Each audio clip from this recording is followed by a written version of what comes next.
Well, okay, thank you. Thanks, Gary. Before I introduce our speaker, Chancellor Lane, who you can identify him because he has all the SIU stuff behind him. Oh, he just went away. There he is. Okay. I want to thank Gary for assuming again the presidency of Learning and Retirement. My 2-year term ended a couple of weeks ago, and Gary quite thankfully stepped up and said he would be willing to do it again.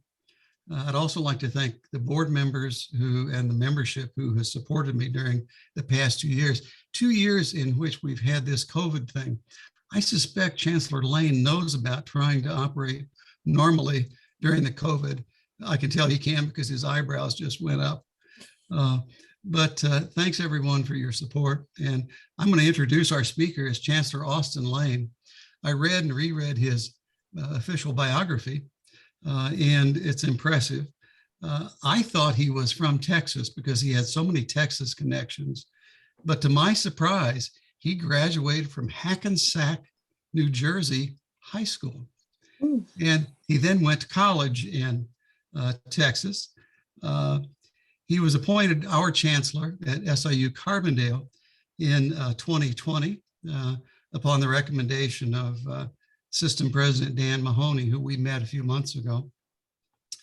He is a native of New Jersey, but he attended Odessa Junior College in West Texas on a basketball scholarship. He holds a BA in psychology from Langston University, a master's degree in human relations from the University of Oklahoma, and a doctorate in higher education administration from the University of Alabama. He's had a 25-year career in higher education administration. It's been marked by successive improvements, I think, in terms of his responsibilities and his visibility. He served as the president of Texas Southern University. Texas Southern, as many of you know, is one of the largest historically Black institutions in the country. It has about 10,000 students and has 100 different degree programs. That's a complex institution. He went to Texas, he became executive vice president for academic and student affairs at Lone Star College System, a small university system. It enrolls 90,000 students in the Houston area. It's not small. There's so many of these places we overlook because we don't recognize the name. 90,000 students. He was president also at Lone Star College, Montgomery. He was vice president for student affairs at Tyler Junior College and dean of students at the University of Texas at Arlington. Every place he's gone, he's been an active participant in the community. He served on a number of boards. I'll list a few: Texas Children's Hospital, Greater Houston Partnership, Amegy Bank, Montgomery County Women's Center, Rotary Clubs, the United Way, and several different chambers of commerce. He's received a number of different awards for his service as a higher education administrator, but also as a community leader. He's married to Lauren Lane. He has 3 children. And I want to mention one thing about Mrs. Lane. She holds her MBA, and she has had a very successful career in marketing new technologies in the healthcare field. No shrinking violet. With that as an introduction, I give you Chancellor Austin Lane. Chancellor Lane, take it away.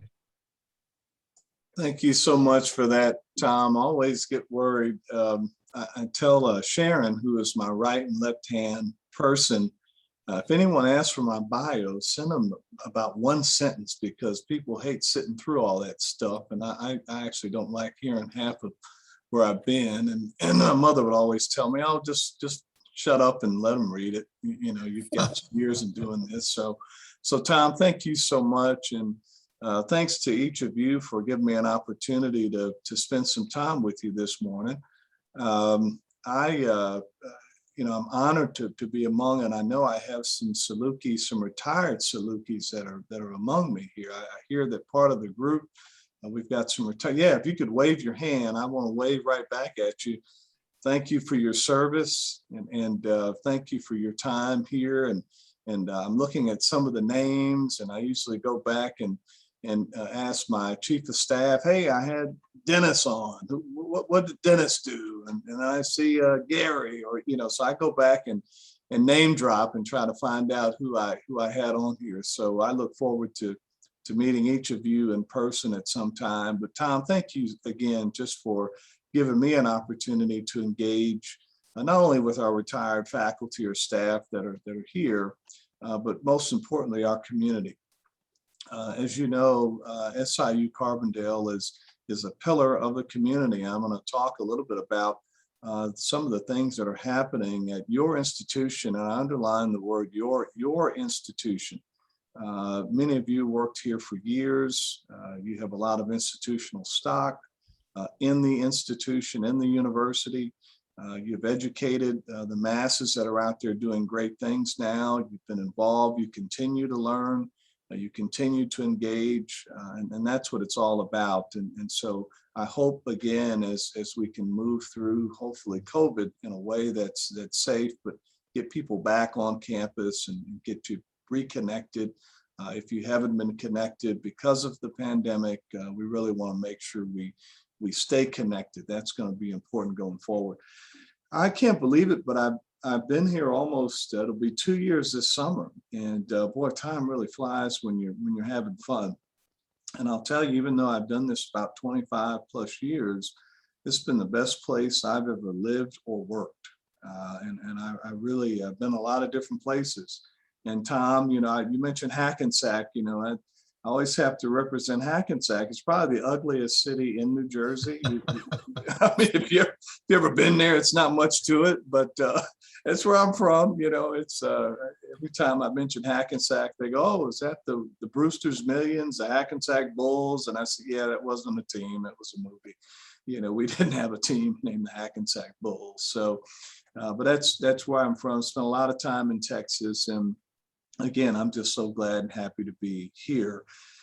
One of the things that I did to sort of acclimate myself to this environment, this new community, was to conduct a listening and learning tour.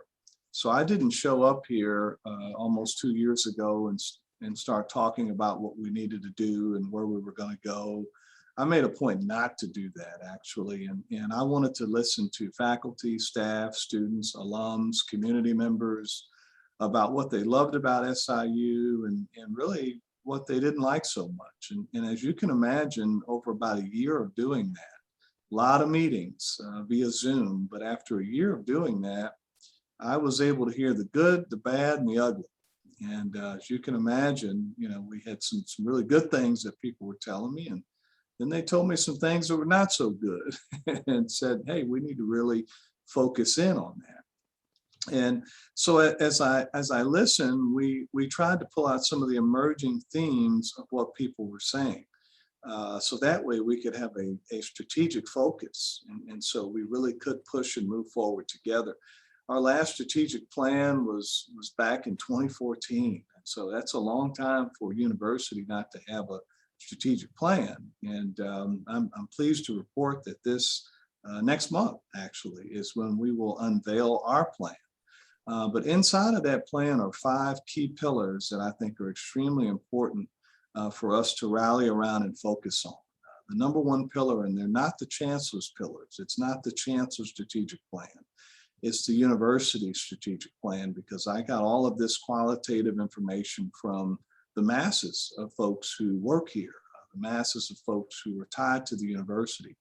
So our number one priority that we're focused on, if anyone says, well, what's SIU focused on? Number one, it's student success and engagement. We want to make sure our students get from orientation to graduation to the workplace. That's key. And part of doing that, some of the things we probably ran away from was not recruiting those students who live right here in our own backyard. And so as you have probably heard, hopefully you've heard, we're laser focused on making sure that the students that live in the Southern Illinois region know that we want them here. We have been recruiting like crazy, and I'll talk to you a little bit about that when I get into enrollment a little later. But that's a big effort of ours, is how do we make sure not only that we recruit students, that we retain students, and that they progress all the way to graduation in a time frame that's going to not cost them a lot of money out there. The second area we're focused on is academic innovation and research. As you know, we are a high research activity university. We're an R2.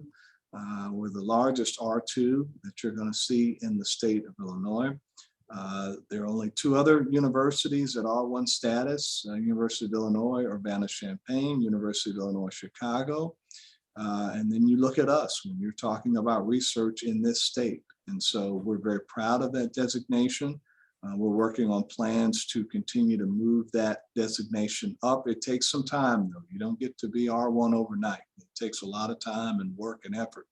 One of the things we're working on is our U.S. News and World Rankings. You know, we used to be ranked well below, the 200s, and now we're about 250, 256.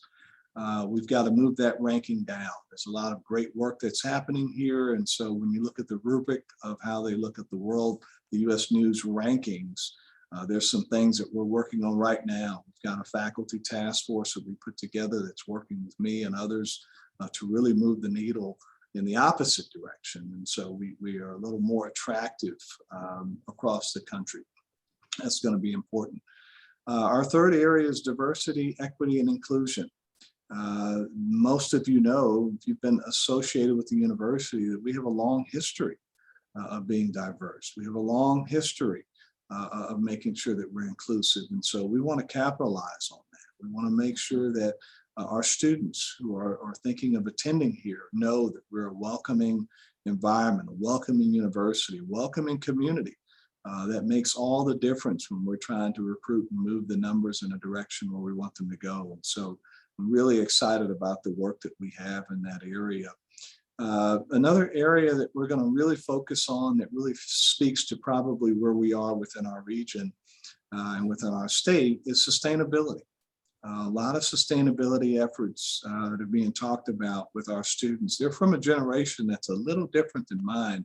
You know, my generation didn't really focus on the earth or clean air or water. We didn't focus on that. And the students that we are recruiting, they're laser focused on that. And so we have faculty here that are doing some great work in sustainability. And it's not just the sustainability that you would think about when you think about clean air or going carbon neutral. When you think of those things, we're talking about also environmental justice, social justice. So there are a lot of other areas that we're focused on in the sustainability arena. The fifth and final area is partnerships. It's going to be very critical that we form partnerships with not only corporations that lead to jobs for our students or internships for our students, but how we partner with our local school districts. You've probably hopefully read about some of those partnerships when we're actually going out trying to connect or better connect with our population and the masses that are there. So those 5 areas we see as being the 5 areas that we'll be focused on in a strategic plan that we're calling Imagine SIUC in 2030. Again, Imagine SIUC in 2030. One of the things that I enjoyed hearing during my listening and learning tour was how SIUC used to be. And I heard that a lot. This is how SIUC, we used to be this. We used to have 25,000 students. We used to be this. And as you can imagine, that was great to hear what we used to be. But I wanted to focus on, not forget, but I wanted to focus on what we're going to be, right? The future. It's great to look at the past. It's great to celebrate what we did, but we've got to start thinking about the future. That's why this plan takes us out to 2030, which will be here in a very short period of time. You think about it, 2030 will be here tomorrow. And so I want to share with you how we got to the theme Imagine. When you're imagining, you're pretty much being optimistic. You're dreaming. You're not pessimistic. You're not negative. When you're imagining, it's always positive. You think about it for a second. When you're imagining, you're dreaming sometimes, right? So if you noticed, we have a lot of billboards out there that I'll talk about in just a second, but the word imagine, we think is lighting a little fire. And I'll talk to you about what we think it's lighting. Those of you remember, I was born now in 1971. So I see some of you looking at me like, are you kidding me? This kid's a baby here, born 1971. Well, there was a song that came out in 1971 by John Lennon. You remember, it was called Imagine, right? You remember that song? See some head shaking there. Well, I was up one night and couldn't go to sleep, and I was thinking about our strategic plan, university going forward. And on my playlist, the Imagine song came on, and it hit me like a ton of bricks. And I said, that's it, right? We've got to imagine. So let me tell you where I'm going with that.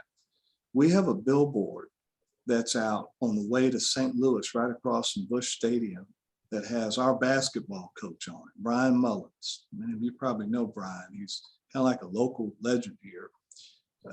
But Brian, there's a billboard that says, imagine going from student to the head basketball coach, right? Think about that for a minute. Imagine curing cancer, right? Imagine going from the cornfields of Illinois, right, to SIU, right, to Congress. We have people that have done that.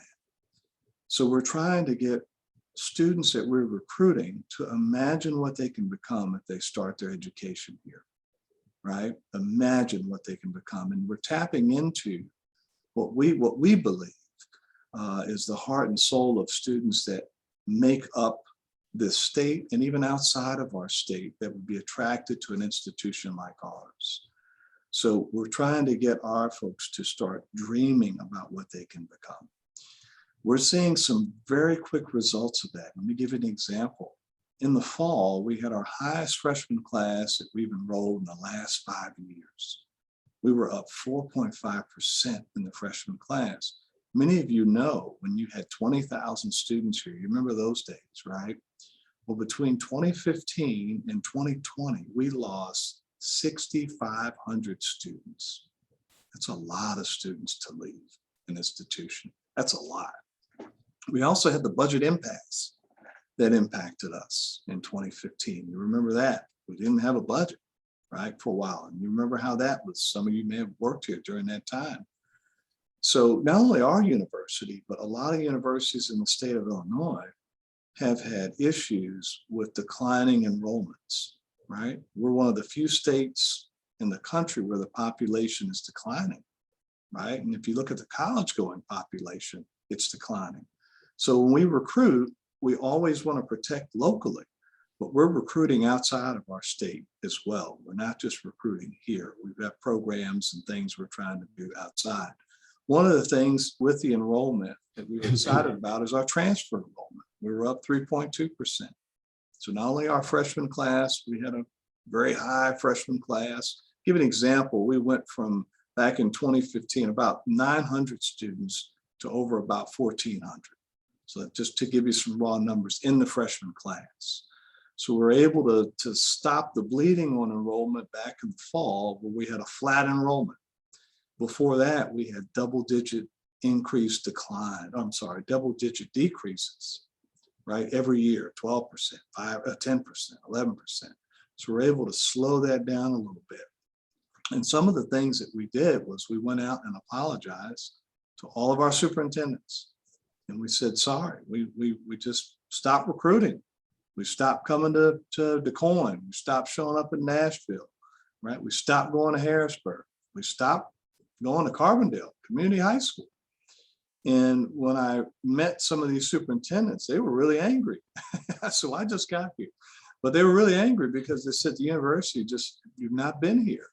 Murray State's been here. SEMO has been here. University of Illinois has been here. But our own university in the backyard has not been here.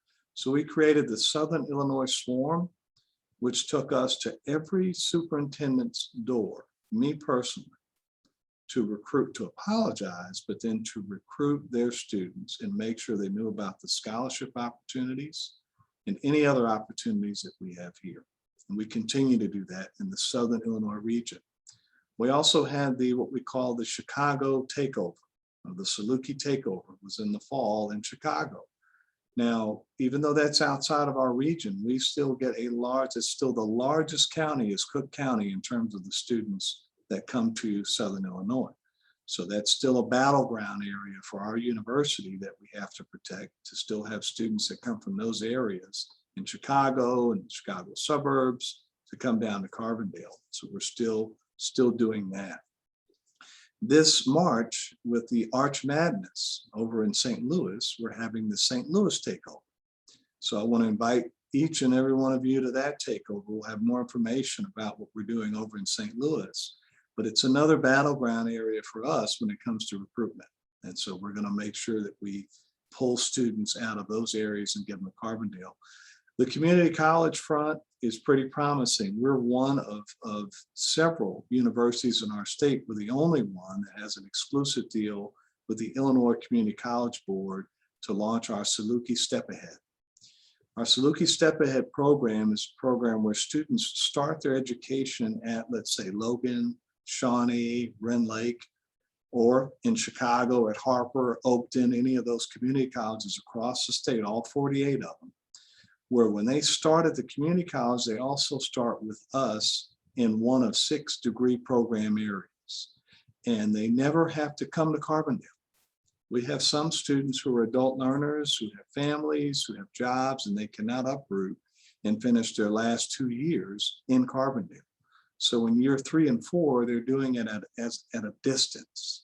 And so they don't have to give up anything, but when they start at, let's say, Harper Community College and do their first 2 years, they get their 3rd and their 4th year at a distance with us. So we see our community college transfer population increasing without even having students come to the Carbondale campus. And so that's a big piece that we're focused on and working on, and really excited about that. Outside of our state, we're focused very heavily in a number of key areas. We're seeing our applications increase out of my home state in Texas. Our agriculture programs, forestry, aviation, automotive technology, engineering, those programs are pushing a lot of students from more of the East Texas area and Southeast Texas. We're starting to tap into those areas. Not everyone is getting into Texas A&M or UT Austin, and so we're tapping into those areas because of the program, and our research status is something that's helping us. Down in the Nashville area, Nashville, Memphis, all in that Tennessee corridor, we're trying to attract students north. Again, we think we have I don't want to say a better product, but we think we've got programs that far exceed some of the programs that are coming out of those states, or particularly in Tennessee. And so we're targeting a market out of that area. If you go over to Indiana, targeting Indiana, there's a lot of room there for students to move right back into our state.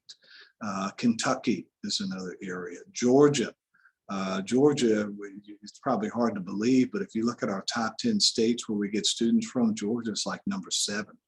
Texas is 6, right? And so Missouri, obviously, going to Missouri, doing some things there. So we've strategically placed billboards in some key areas. Here in our state, I didn't mention Peoria. Peoria is a big, what we consider to be won't call it a battleground, but an area where we have to put our flag in the ground because not all students are going to Bradley. And so we've got a real large 100,000 population of folks that we're trying to tap into. So if you're out on the highways, you will kind of find out and see strategically what we're trying to do to pull some of those students down here to Southern Illinois. It's something that we're really focused on. So with that being said, there's a lot of things that are happening here that we will roll out and that you will see. Stay connected with us because we need you as ambassadors. Many of you, as I said earlier, you have institutional stock. You've been here, you know about the university, you know a lot more than I do. And we really need you helping us as we continue to recruit students and as we continue to try and keep them here so that they can graduate in 4 years and then move on. But it's going to be real important that we get that support here locally that we need. Finally, the only other thing that I would add as it relates to really what I see as exciting going forward within the strategic plan is that it doesn't reinvent us because we have a great history, but I think it helps us do a better job in not being a best kept secret. So a lot of our efforts, you will start to see us, we're not bragging, we're not being disrespectful, but we're not being apologetic in terms of what this institution has always been to a lot of people and what it's going to continue to be for those that are coming to us here in the next year, next 2 years, next 3 years. So with that being said, I would be glad to answer any questions. And again, I want to thank Tom for inviting me, and I hope I'm able to continue this conversation with each of you. The last thing I'll add, I'm sorry, I said this is, I lied. The last thing I will add is that when we can be in person, we brought back the old name for our faculty and staff lounge. Many of you probably remember that when you were here. It went away and we're bringing it back. So it's there, it's up and running, and it's for faculty and staff. It is their lounge to unwind, to debrief, where I can actually have conversations and over lunch. We've had a few of those meetings in the fall. I want to invite this group, Tom, if you're open to it, where we can actually have a lunch for you and come back and talk and maybe even bring in a few folks who want to brag a little bit about what they're doing in research or what they're doing out in the community. So again, I know we're in the pandemic here and we want to be safe, but if you're open to that, I'd love to host you as your group here in our student center and what we call our old main, our faculty staff lounge. Many of you probably remember that. So with that, I'll stop and be glad to answer any questions. Tom, thank you again. Thank you, Chancellor. Questions, ladies and gentlemen. You always have a lot of questions. Roland. Chancellor, I wonder if you have some thoughts about the role of the Daily Egyptian, which, like a lot of other things, isn't what it used to be for many reasons. But there seems to be rather limited publication coverage there about what's going on campus.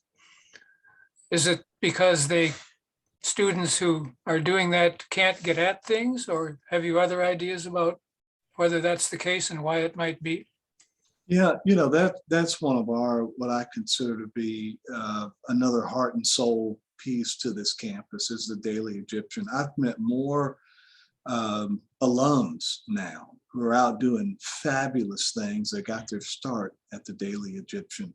When I was at University of Texas at Arlington, we had a very similar paper called the Shorthorn.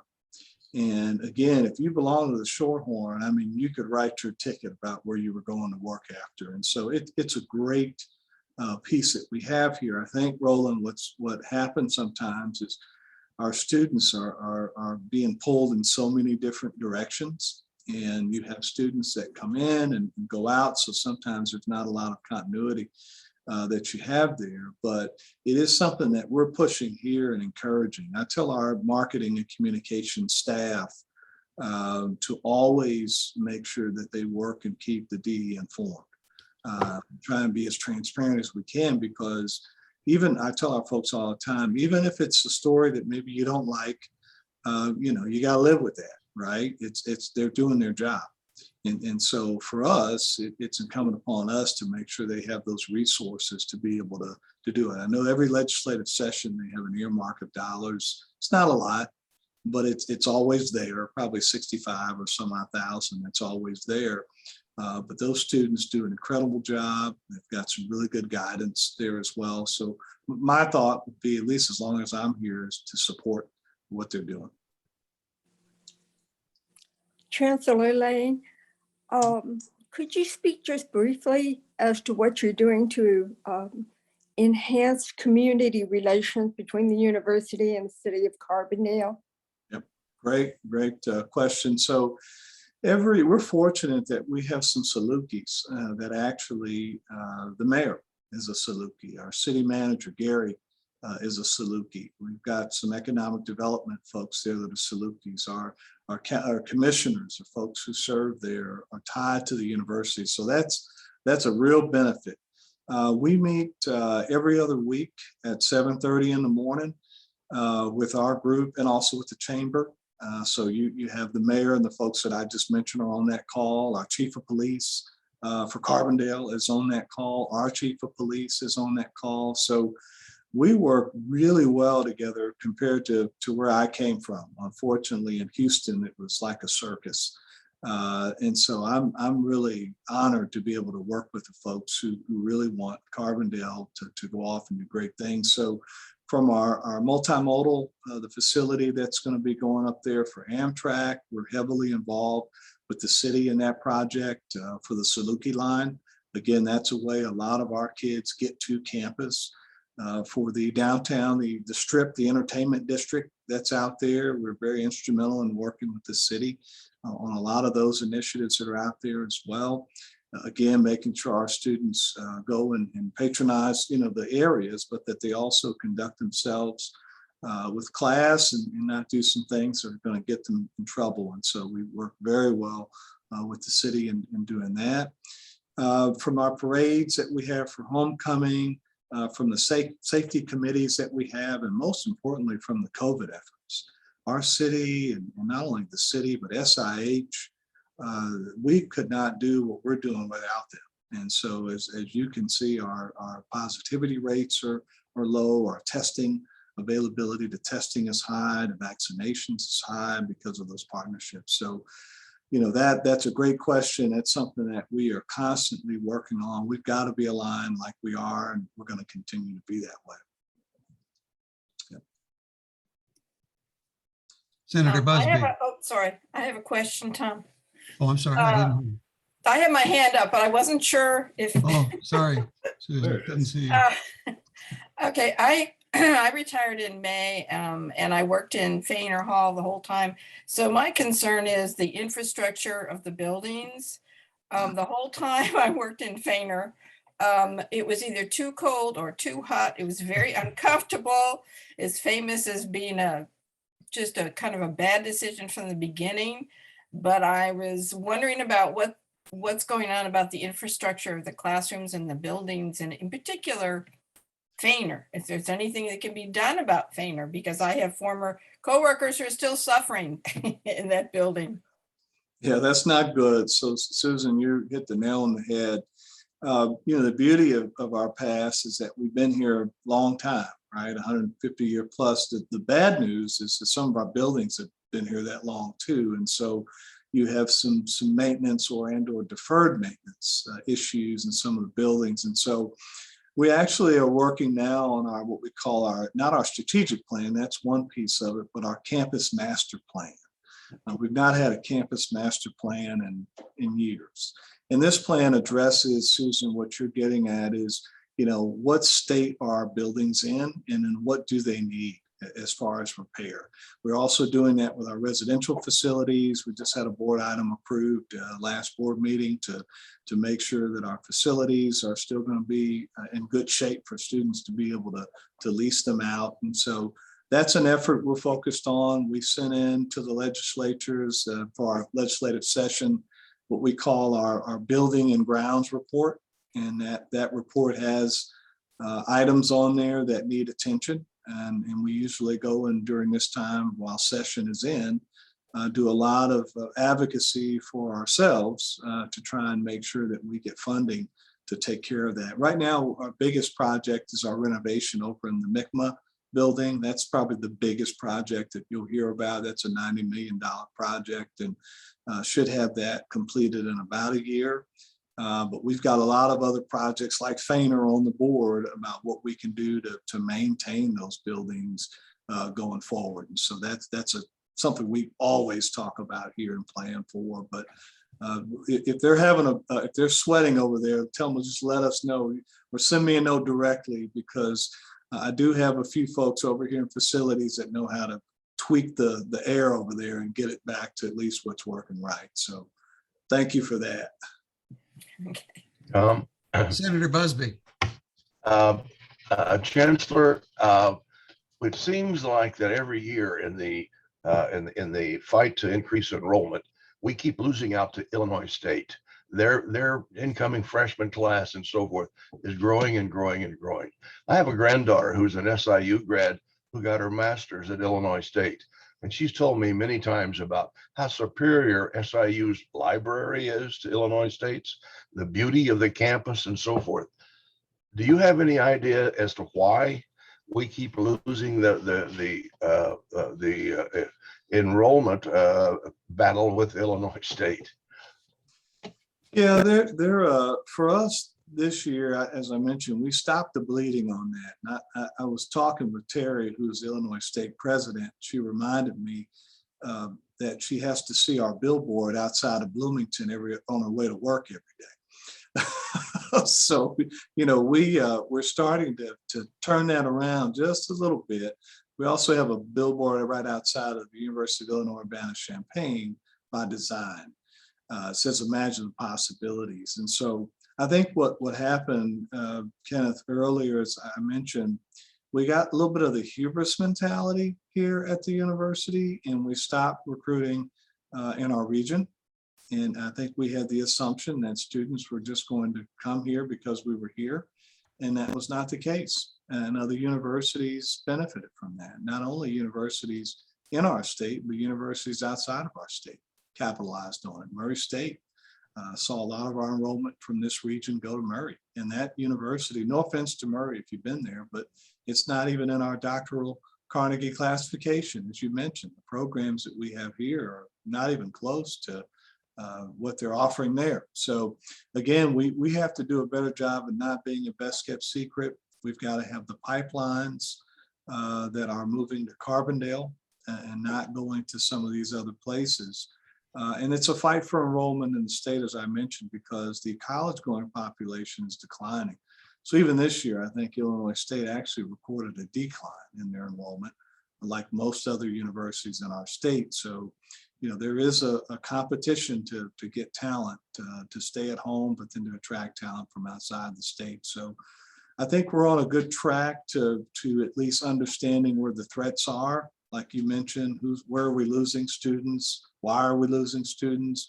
Our scholarships were not in line with what other universities were doing, so we changed them up last year, started to see more students apply. Our packaging of students in terms of how early they hear about decisions was not in alignment. Right now, if you look at our fall enrollment, it's early, so you have to take this with a grain of salt, but our fall enrollment and applications were up 25%.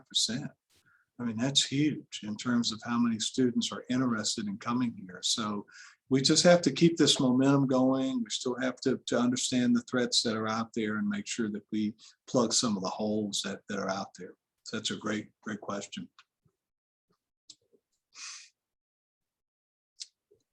Well, I am told, and I don't know this as a fact, but I'm told that Chester, Illinois, as an example, that kids from Chester go to SEMO, that doesn't make any sense to me. Why they would pick SEMO over SIU? I'm sure what you're doing now is trying to plug that hole, but I'm curious as to, it's always amazed me because when I was in college, I had a lot of buddies at SIU from Chester, but now it seems that they don't even consider SIU. They go straight to SEMO, which doesn't make any sense to me. Yeah, some of it is relationships. The superintendents I mentioned earlier, they said the other schools were there. The other schools courted the counselors. They talked to the principals. That's what we're doing now.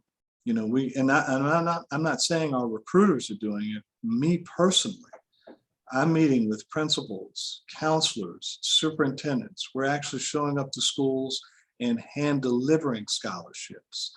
So our ground game is, and I always go to the schools and say, how many chancellors or presidents have been here to talk to the senior class when I talk to my seniors that are out in the area, and no hands go up. Okay. So I've been the first president or chancellor to go and talk to the senior class to recruit them personally. So that's the kind of ground game we actually have to have in place, where we don't leave it just to our recruiters or to our staff, but I have to be there with the Saluki dog. I mean, it's getting that serious. So that's about how hard we're recruiting our students. Our state reps, by the way, are helping us. I want to give them a plug. Senator Fowler, Representative Winhorn, you name it, all Senator Bryant, everyone in our area that we work with, we utilize them to get us access to these high schools that I'm talking about.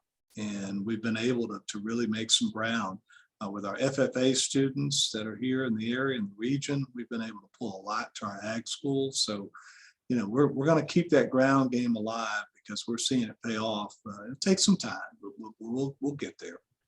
I remember talking to a chancellor several years back, a chancellor not to be named, and suggested that very thing to them.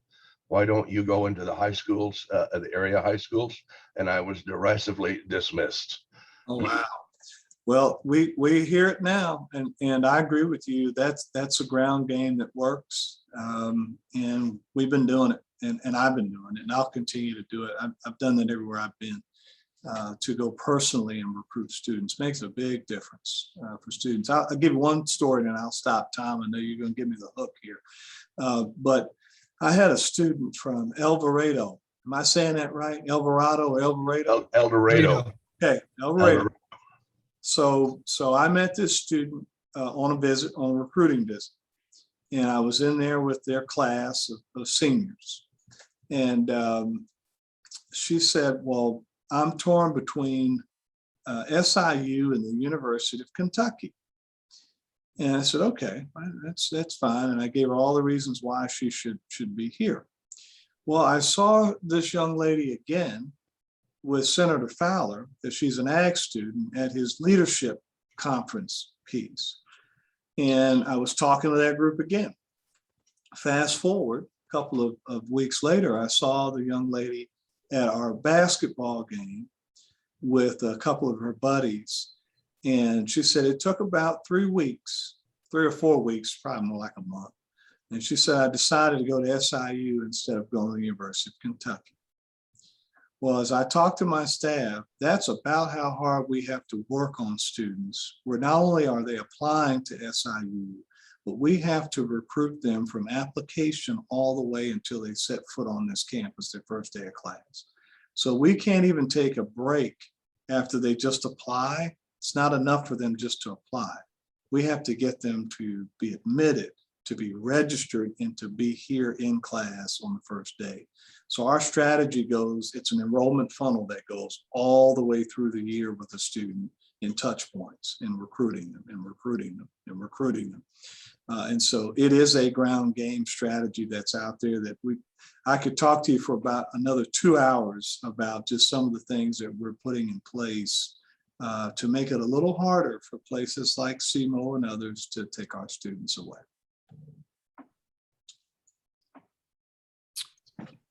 More questions?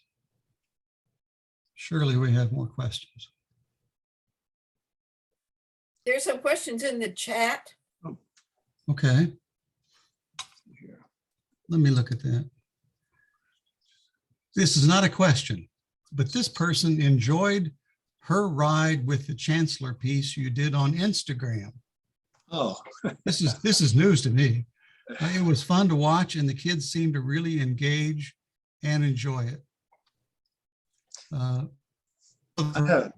had a blast doing that. You must be talking about the golf cart ride there. That was what I usually do every semester. Beginning of the semester is go out and what I call serve our students on the first day. And I invite other administrators to join me. And I take the golf cart out and I go and pick students up. So if they're coming out of the dorm and they got to go across campus, I just pull up to them and say hop in, and I'll take you to class. And it's funny when I pick them up, I usually say, well, where are you from? What's your name? And they tell me, and then they usually say, okay, well, are you the football coach? Are you the they have no idea who I am, you know. So, and usually I agree. I say, oh yeah, I'm the football coach. I don't even tell them who I am. Half the time I just say, yeah, I don't want to know I'm a chancellor. So it's funny kind of hearing them talk. I get more out of them when they know I'm not the chancellor, you know. So they tell me if they like how things are going. They tell me if they're upset about something, and if, you know, if we need to change something. And so I get firsthand information to take back to our cabinet to make a difference and change it. But it's a great ride because it's students' first day, and you know, they just enjoy not having to walk. So I think that's a good thing. So yeah, we did some video of that. So I'm glad you enjoyed that. It was fun doing that. We do it every semester.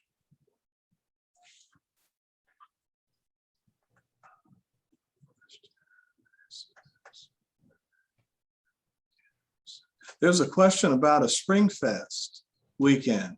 Tell me a little bit about that.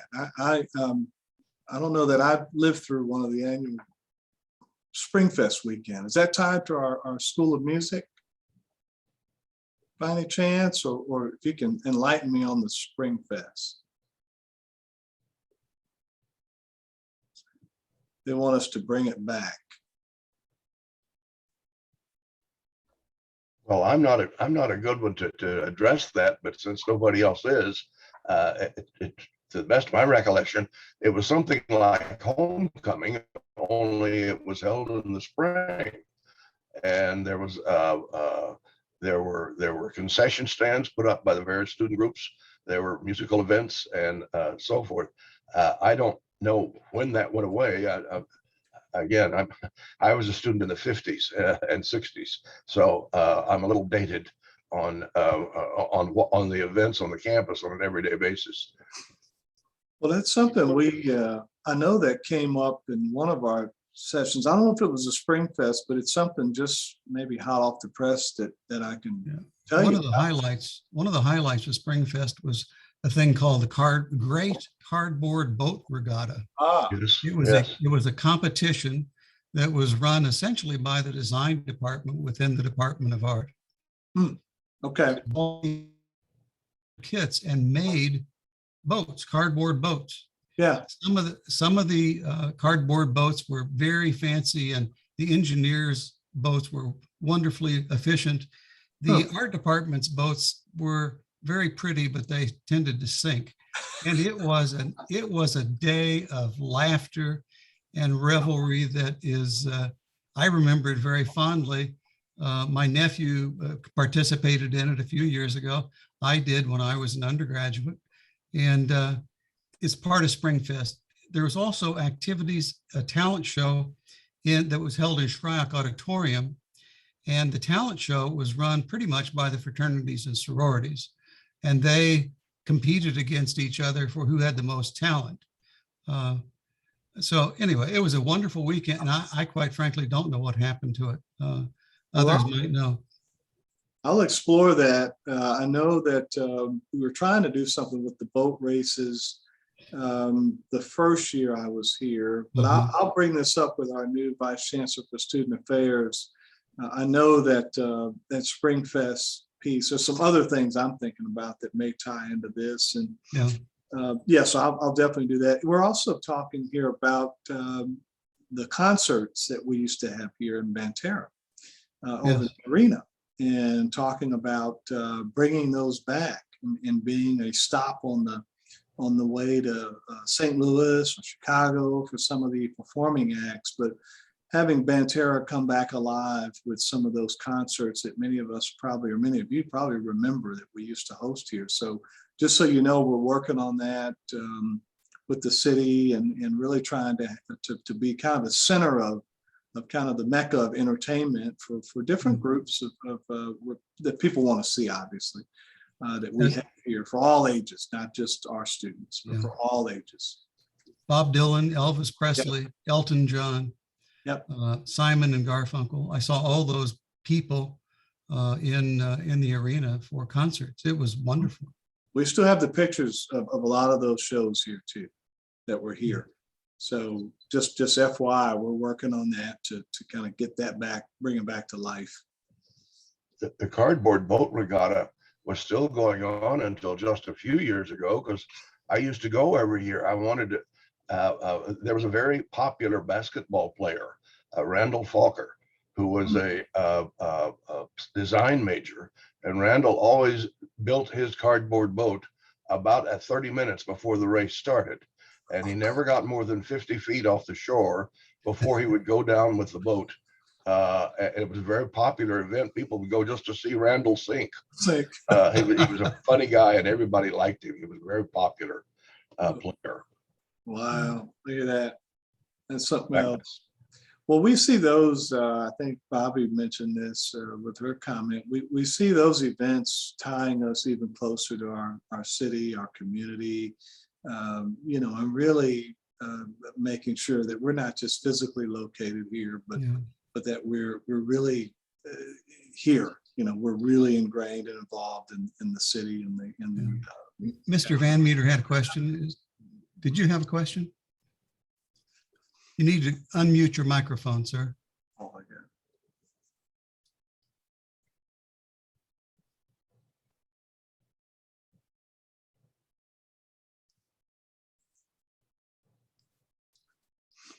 Let's Yeah, go to I let's had go a to Tom comment I Stewart wanted. and then come back to Mr. Van. Okay. Yeah, I just wanted to add a tag to what you mentioned. In addition to the Banterra, there used to be some great music and entertainment at Shryock Auditorium. I mean, we saw Ray Charles there and people of that stature, and you could buy season tickets, and it was often a sold out event that I really think would be wonderful to get back. We've got to do that, Tom.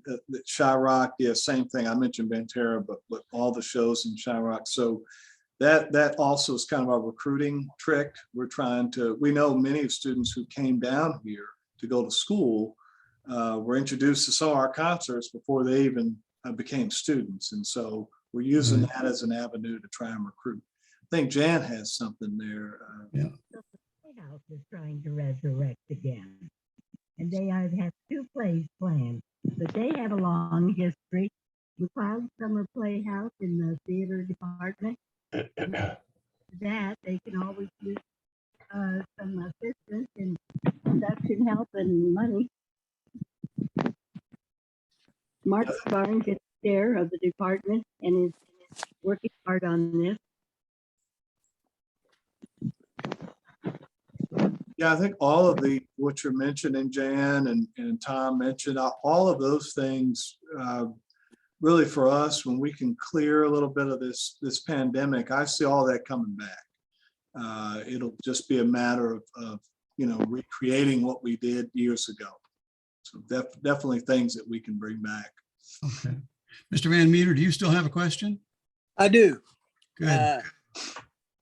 First, I'm glad that one man mentioned the evening performances at Shaw. My wife and I enjoyed those so much in the 1990s, and around the year 2000, 2002, they suddenly quit. And that's a great thing for the community.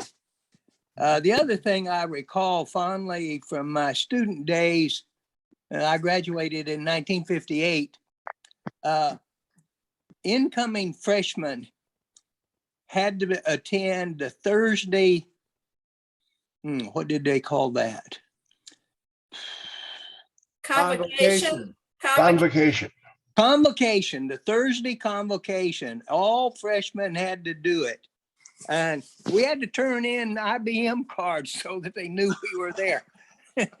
And they had docents who wouldn't let you turn in 2 or 3. So those convocations brought great people to the campus and certainly enlarged the freshmen' realization of a greater world.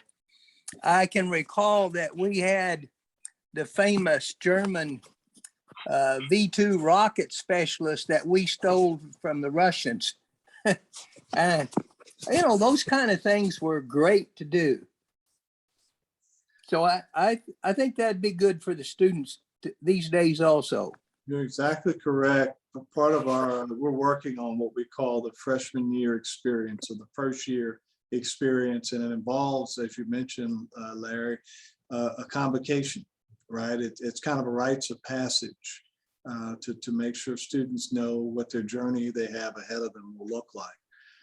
So all of those things that we found that worked, you'll see a lot of that start to come back because it worked, right? We don't have to reinvent the wheel.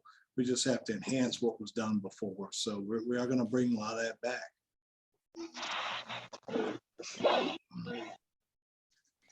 Do I see other questions? Let me look at the chat room, see if we have anything there.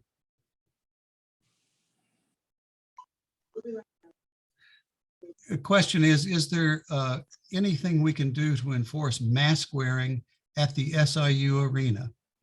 I understand the University of Illinois is in doing so with student workers and the police. Yeah, we actually had a meeting with presidents and chancellors just yesterday about how a lot of universities are having some difficulties with that. Even University of Illinois, they were on yesterday too. And what we have done here is try to be a little more proactive in making sure folks know when you come to the game, the mask requirement is it's a state mandate. It's an executive order. It's not so much ours, but it's an executive order that is in place. We have to follow being a state university. And so we're handing out masks. We're making sure the folks who work in concession stands have masks on when they're serving. The toughest thing to regulate is what I'm finding, and our police will tell you this, our student workers will tell you, the athletic staff will tell you, it's when someone's eating some popcorn or drinking a soda, or, because they're taking the mask off to do that. The question is how long do they take the mask off? Depends on how long they're eating the popcorn. So a lot of it is sometimes if we're telling, hey, put your mask on, they're saying, hey, I'm eating, I'm trying to eat. So it's been the toughest thing to try and regulate, but it's something that we continue to announce during the game. We have signs up. We're trying to make sure people know it's for the protection of all of us. And we're also reminding folks online that our positivity rates are low because we're doing some of the things that's being recommended. So we'll continue to stay on that as we go forward. Okay. Thank you. There's a question here that's real specific. I don't expect you to have an answer unless somebody here can help you with it. And the question is, are there programs for teacher aides in special education who have families and want to obtain their teaching degree in special ed while still working? Yes. So our new dean of the School of Education, Dean Cecil Smith, is fantastic. He gets it. And a lot of what we're being charged with, whoever had this question, by the way, great question. Joan, I think it's you, Joan. Great question, very timely, because our state is really trying to address this teacher shortage, particularly in areas like special education, and so, or early childhood education. So our dean is working with the Illinois Principals organization. He's working with superintendents, working with other deans at other schools to not only offer these programs, but do it in a flexible format. Because what we're finding is that teachers who are trying to become teachers, they don't always have the time to do it in a traditional way of coming to school, during the 8 to 5 hour. So there are plans in place. They are working on that. You'll hear more about that, but I'm that actually it's my school. I teach in the School of Education as well, but so I'm a little more connected into what they're trying to do over there, but they're doing a good job in moving us that way.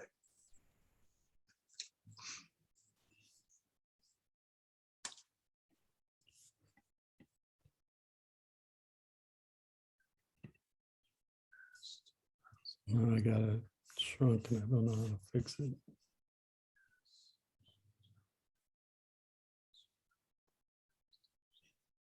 Certainly appreciate your coming to visit with us and to answer all those questions. It's been a real delight to hear what your strategic plan is going to hold. And I, along with everybody else, applaud you for your efforts. Thank you.